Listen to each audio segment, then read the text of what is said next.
धर्म के बिना मनुष्य जीवित नहीं रह सकता। जिस संसार का अनुभव हम अपनी इंद्रियों द्वारा करते हैं और जिसका बोध हमको युक्ति और बुद्धि के बल से भी होता है, उसके अतिरिक्त यह समस्त विश्व मनुष्य के लिए अनंत, अज्ञेय और चिर अज्ञात है। इसलिए जो कुछ ज्ञान हमको धर्म के नाम से प्राप्त है, उसका तत्व इस जगत में ही ढूंढना होता है। जिन सब विषयों पर विचार करने से धर्म लाभ होता है, वे सब इस जगत की ही घटनाएं हैं, किंतु धर्म स्वरूपतः अतीन्द्रिय अर्थात आँख, कान आदि इंद्रियों से अगोचर भूमि की वस्तु है। धर्म सब प्रकार की युक्तियों से भी बाहर है, इसलिए वह बुद्धि के अधिकार की वस्तु भी नहीं हो सकती। धर्म दिव्य दर्शन स्वरूप है, वह मनुष्य के मन में ईश्वरीय अलौकिक प्रभाव स्वरूप है। धर्म के द्वारा ही हमको अक्षय का ज्ञान होता है। हमारा विश्वास है कि मनुष्य समाज के आरंभ से ही मनुष्य के मन में इस धर्म तत्व की ढूंढ खोज चल रही है। जगत के इतिहास में ऐसा समय कभी नहीं आया जब मनुष्य की युक्ति और मनुष्य की बुद्धि ने इस जगत के पार की वस्तु के लिए अनुसंधान न किया हो, उसके लिए प्राणपण से यत्न ना किया हो। हमारे छोटे से ब्रह्मांड में, इस मनुष्य के मन में हम देख पाते हैं कि एक विचार पैदा हुआ।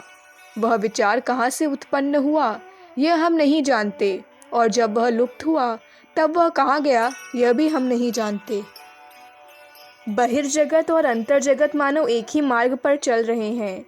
एक प्रकार की अवस्था के भीतर से दोनों को ही मानो चलना पड़ रहा है। दोनों ही मानो एक ही सुर में बज रहे हैं।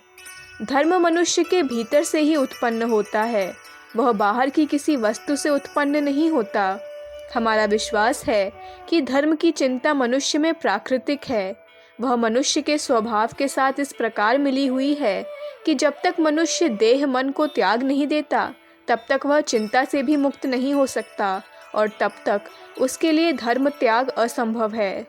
जितने दिन मनुष्य में विचार शक्ति रहेगी, उतने दिन यह यत्न भी चलेगा, और उतने दिन किसी न किसी आकार में वह स्थिर रहेगा ही।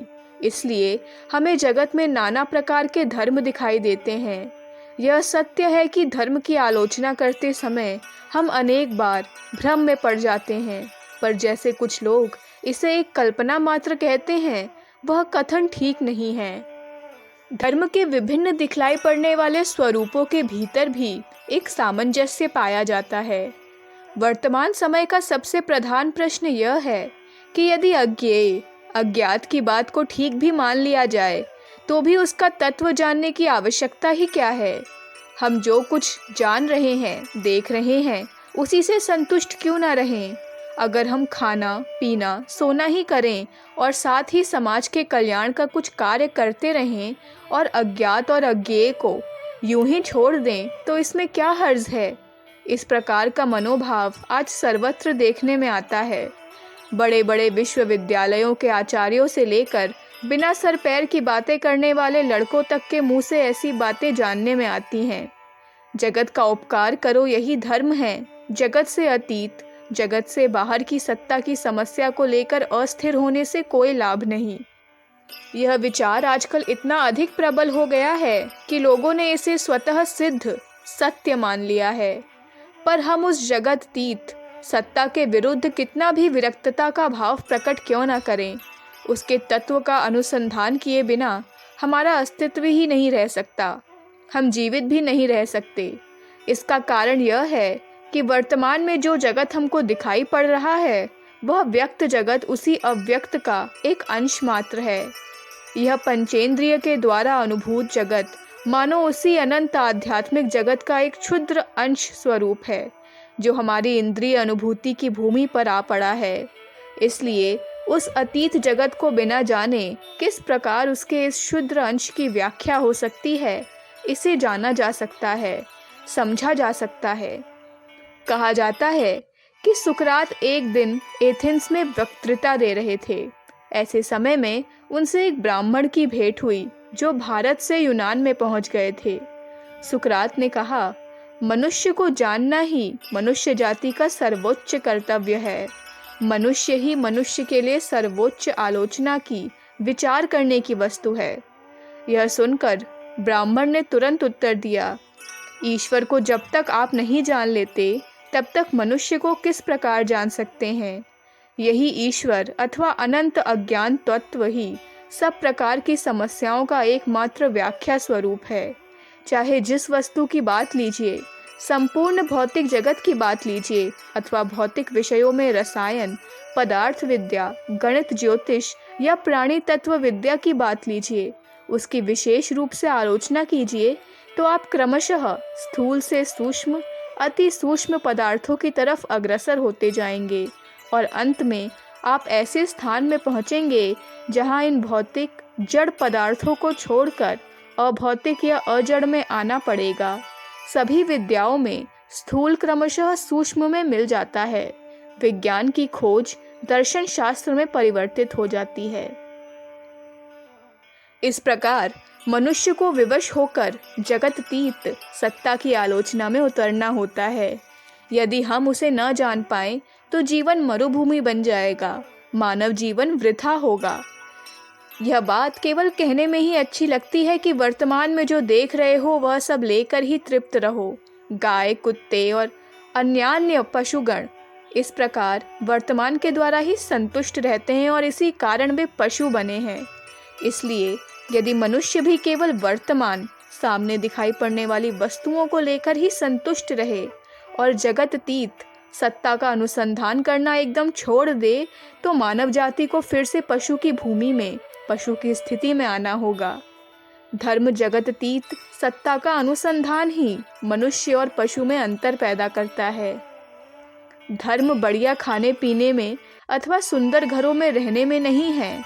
आप अनेक लोगों को यह कहते सुनेंगे, धर्म के द्वारा क्या उपकार हो सकता है, वह क्या गरीब और भूखे का पेट भर सकता है।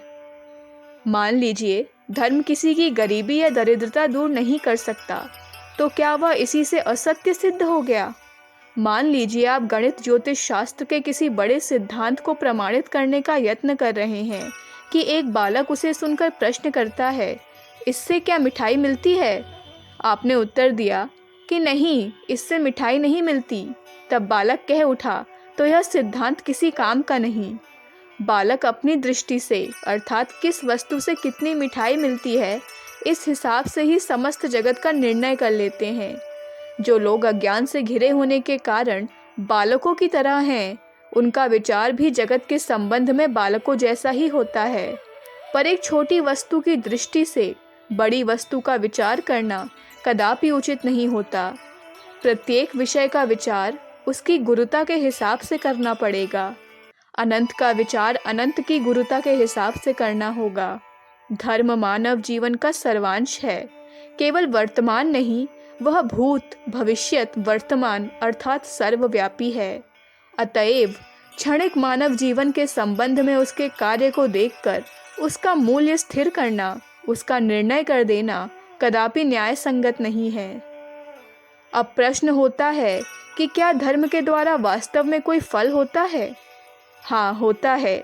उससे मनुष्य अनंत जीवन प्राप्त करता है। मनुष्य जो कुछ वर्तमान में है वह इस धर्म की ही शक्ति से हुआ है और उससे ही वह मनुष्य से देवता बनेगा। धर्म यही करने में समर्थ है।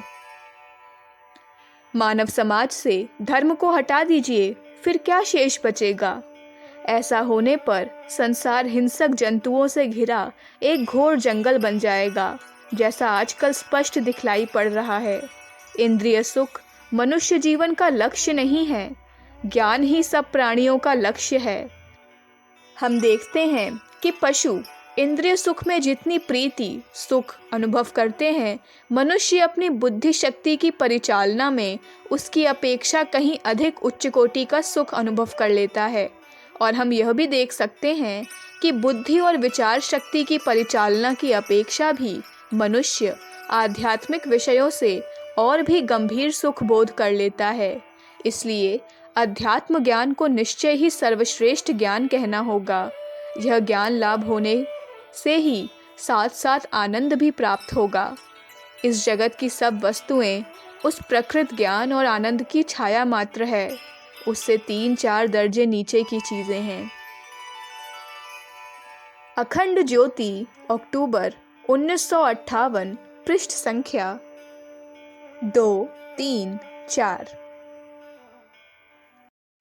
हमारे YouTube चैनल विचार क्रांति दूत अखंड ज्योति पत्रिका को सब्सक्राइब करें एवं अगली वीडियोस प्राप्त करने के लिए बेल आइकन दबाएं। धन्यवाद।